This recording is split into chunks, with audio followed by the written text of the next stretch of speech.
All right, he's on. He's recording. All All right. right. Welcome to the show. This is Jeff with a mic, and it's Life's Essential Ingredients. And we have a very special guest today, Mike's only daughter, Daniela Sestich, who comes all the way from LSU Woo! and Tigers, who Mhm. beat Florida yesterday. I did see. I don't know if Finally. you were aware of that. Mhm. Yes, and she's going to be our guest today, sharing her life's essential ingredients. And so I'll let Mike kind of introduce his daughter, I'm sorry, a little bit, and go over their amazing relationship. And then Nella will get talking to you. So thank you and welcome to the show. Thank you. Not only is she my only daughter, but she just so happens to have worked her way up recently to being my favorite daughter. It took years for her to get to that point, but she's there now. She's there. On Uh, I Is would uh, that I would have to agree. It's been oil and water at times, and Nella, from an outsider's perspective, always had a drive for bigger things. To be honest, is what I saw, and it's kind of very interesting for me to see how far away you are from home and what those bigger things have led you to in your life. And so, without any further ado, welcome to the show, Nella. Thank you. Thank you guys for having me. I'm honored. Yeah, so off the air, I was talking to Nella about the changes that she's gone through over the last 3 years, from when you were, say, a junior or senior in high school to where you are now uh, at LSU. I don't even know exactly what year you are because you've taken a bunch of classes. I know you're getting close to graduate, Yeah. but if you're a junior or a senior, So um, I'm technically a junior. It's my third year, and I'm going to stay the 4 years, but credit-wise, I'm a senior. okay, yeah, that's why I get confused because you've handled your business. You took a lot of AP classes and everything, and I Yep. think a really cool thing to share with other young ladies who might be listening in to the show would be how you figured out what you wanted to do in high school and the steps that you took towards putting yourself out there to go, almost 2,000 miles away from home, not knowing one person, and walk us through that thought process and perhaps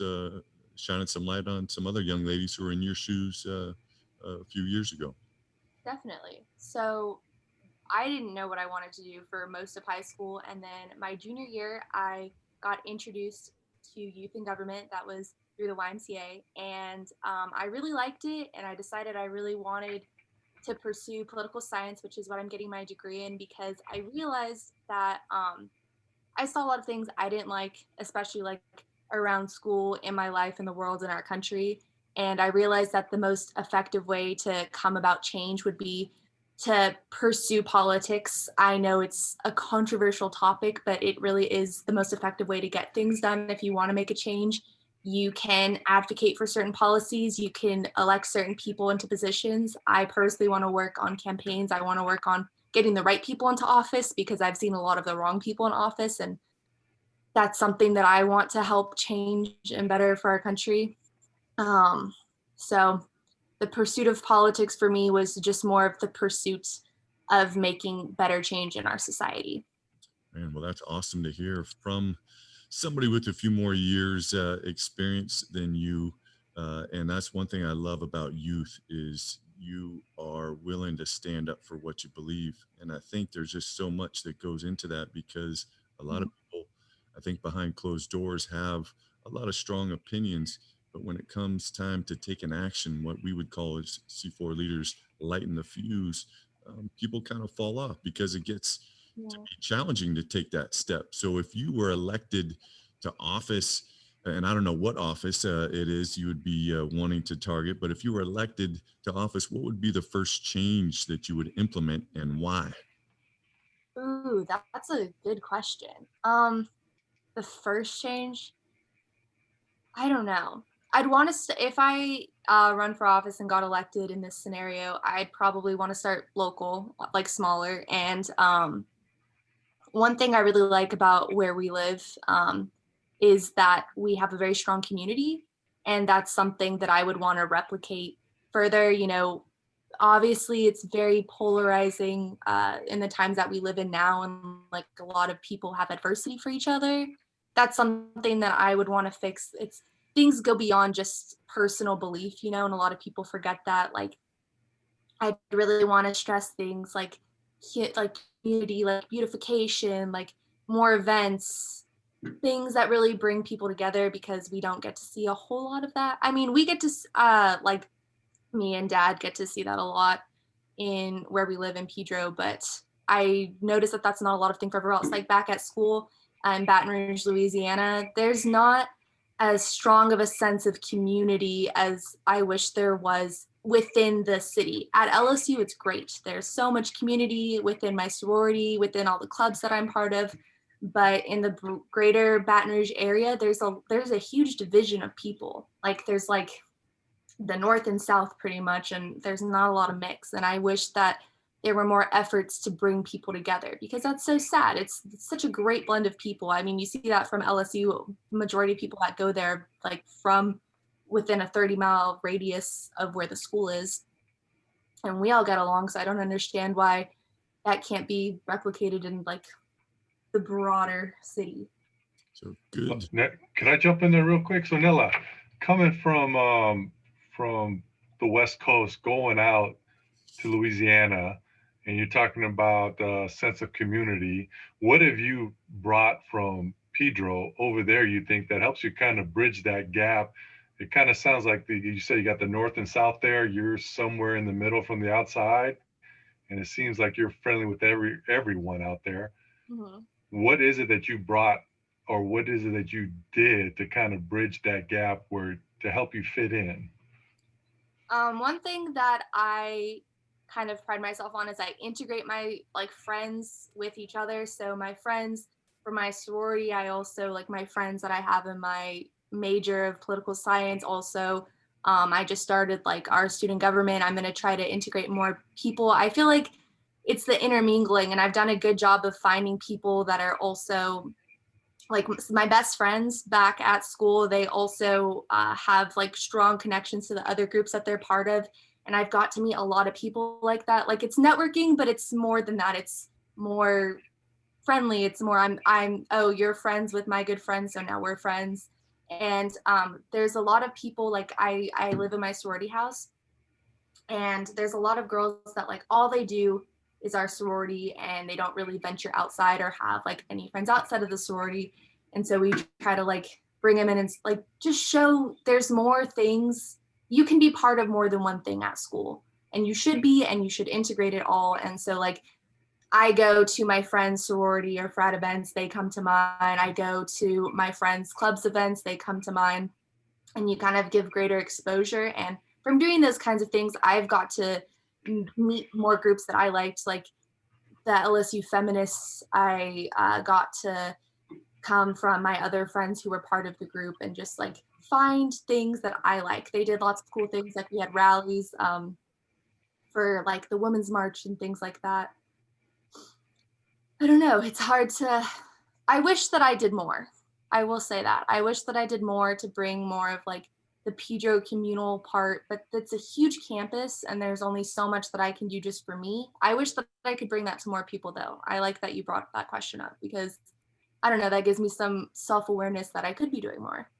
Yeah. Well, I appreciate you acknowledging that in yourself. I love what you're bringing to the Baton Rouge community. And I think you're in the same shoes as your dad and myself and C4 leaders as an organization. Yeah, we feel like there's more that we can do. And how we're going to bring community is we're going to start by bringing pizza.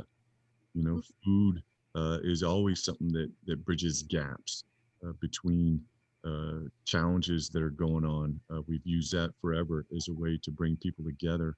And so maybe that's something that you guys, once all the COVID stuff, quiets down and people are allowed to uh, gather in bigger groups than 10. Maybe that's something you guys can organize some event to bring people together with the emphasis on bridging some of these cultural divides that sometimes keep people in the lanes where they've been, which is not where we need to be as a society. So yeah, love Yeah. you sharing that.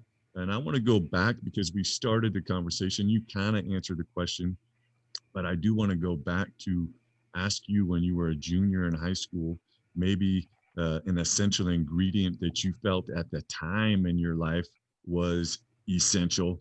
And then now, fast forward to Daniela, the junior in college, and how your life has changed, and what ingredients you feel are vital towards your success and or happiness. So yeah, what do you think about that?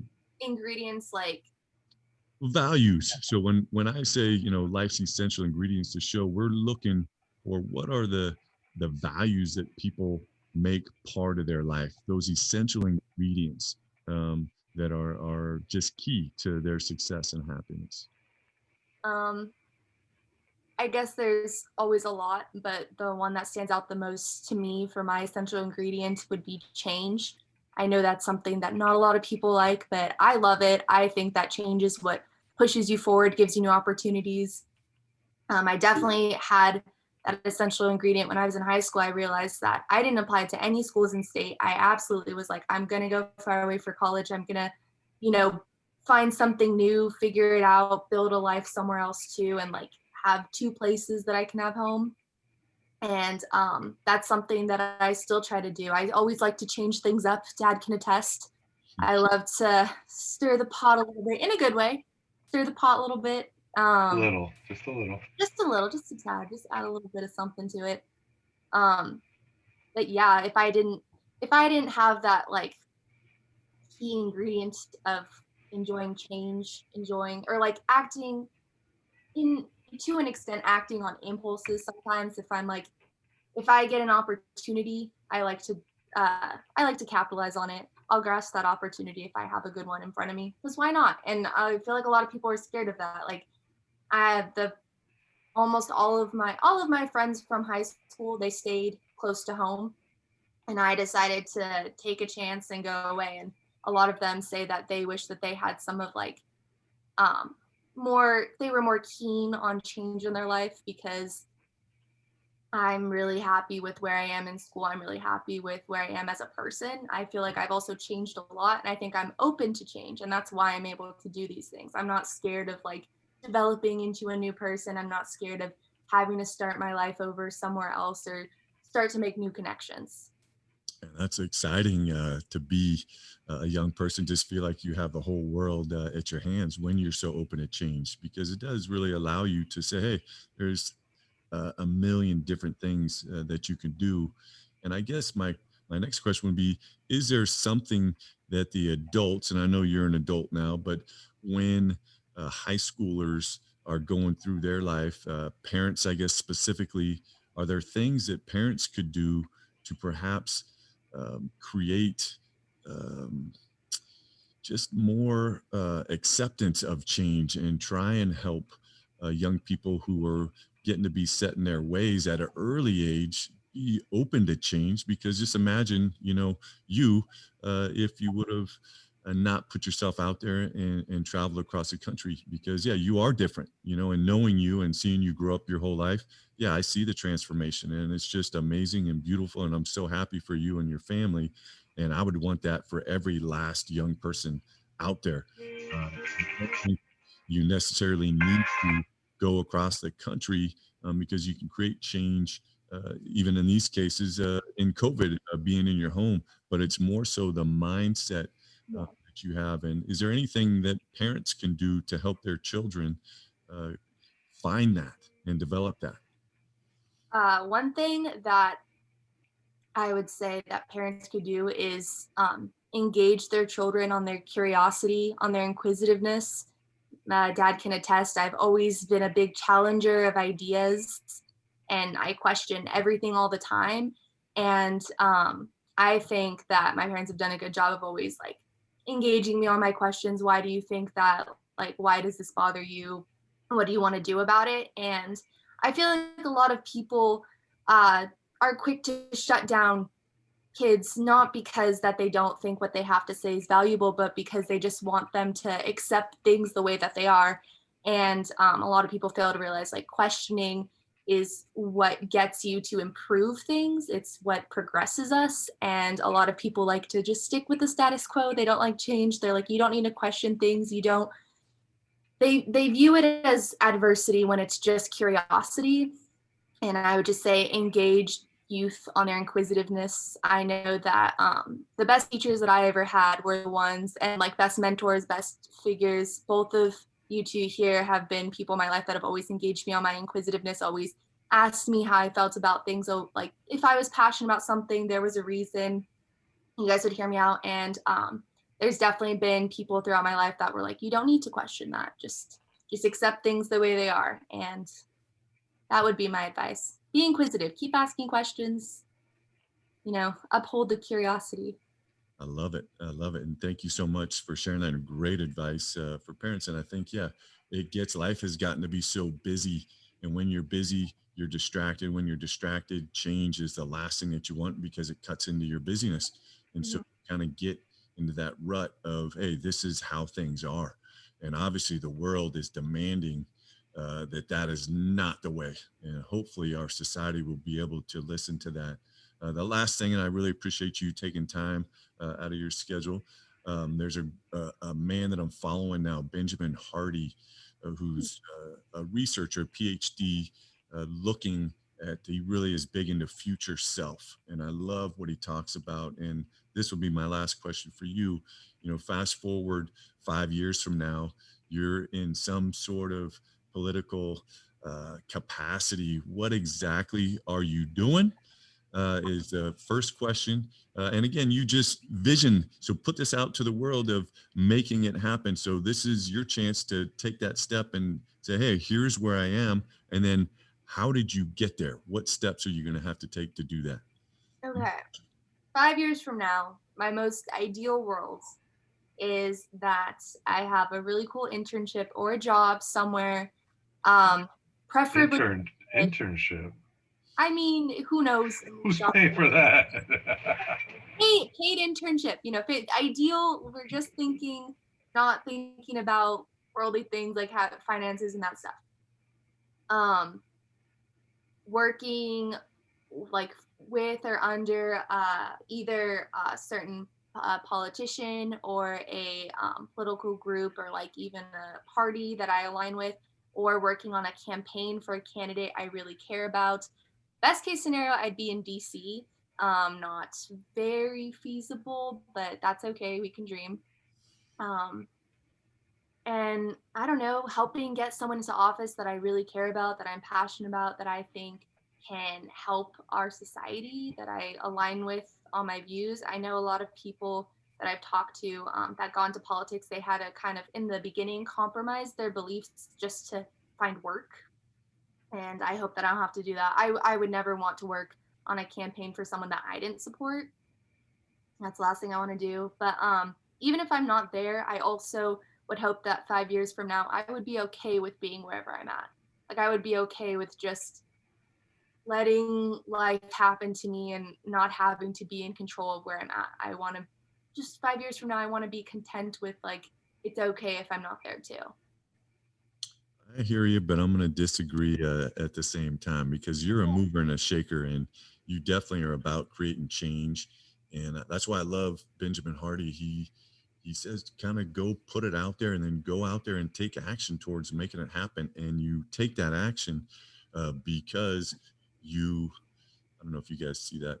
You take Yeah. action because you're you see yourself, whatever it is, a year, 2, 3 years in that space. And just hearing that you want to get to DC, this is why I love doing this show, even though we're just starting out. I have lots of people in my life, and I have one of the girls that I coached, Ali Campos, give her a little shout out that she lives in DC.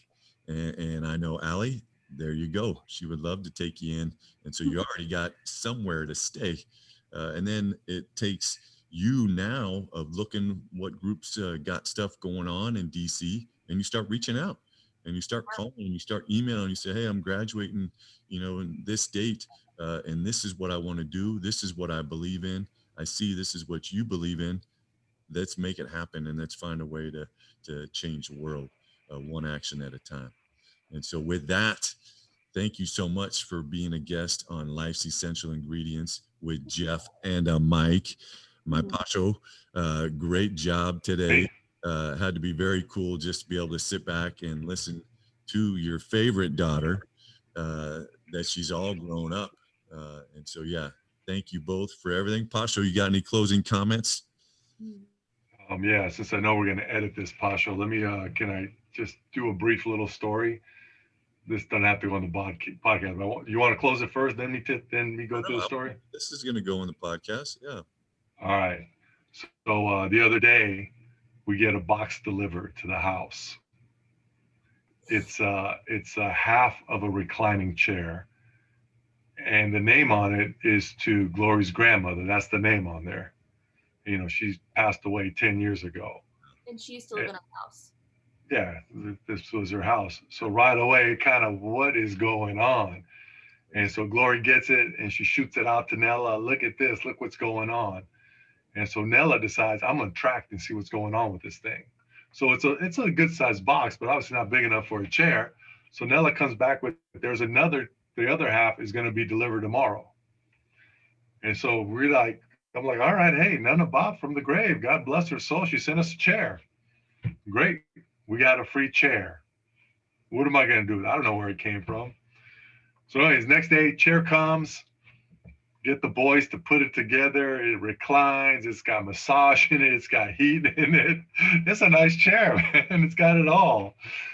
And so we're sitting there enjoying it. And that night, Gloria is sitting in the chair with the heater massage going on. She got a dog sitting on her lap, loving life. Nella sends a text, a screenshot of the email. Nella reached out to the company and basically is like, do you know you sent a chair? And we're all shook up because it's my deceased grandmother. And now the company, obviously, they don't know what's going on. They're like, oh, so sorry, we'll send UPS out there to pick up the boxes. And we get this that night, and we're like, pick up the boxes. We put the chair together. This thing is nice. We don't want anyone coming by. Man, that's crazy. It was crazy, but I mean, it was kind of refreshing. I was laughing because Nella was trying to do the right thing. At the same time, she was trying to get rid of our new chair. And my motive was not to get rid of the chair. It was to see why they sent it to us, because they didn't send it to the wrong address. Whoever ordered it put my great grandma's name on it and our address. So when I emailed them, I was like, if you can imagine, we're unsettled as to who would send us this chair. It was like someone purchased it, put in that name, put in that address. And so I emailed them trying to just be like, how? I needed to know why. That's crazy. Unfortunately, I already got the answer. I know, unfortunately, your mom and Mike's wife has a lot of pain. So someone was looking out and put it in a different name and gave your mom a gift to kind of sit back in that chair and think about, I don't know if she called her Nana or what she called her. Nana Bop. To make that connection. And that's what's crazy about life is that stuff happens all the time. If you can just sit back and just like we're talking with you, Nella, of seeing yourself, good things happen, which is the whole intent of C4 Leaders, the whole intent of this show, to just try and help people capture that and make that the filter of which we look and see the world of not of how did this stuff get here, of like, yeah, that's meant to be here. And your mom gets to sit back and her pain gets to decrease a little bit and her heart gets to fill with love thinking about her Nana. And also I'll say with boom, that just happened. C4 Leaders, we're out. Thank you.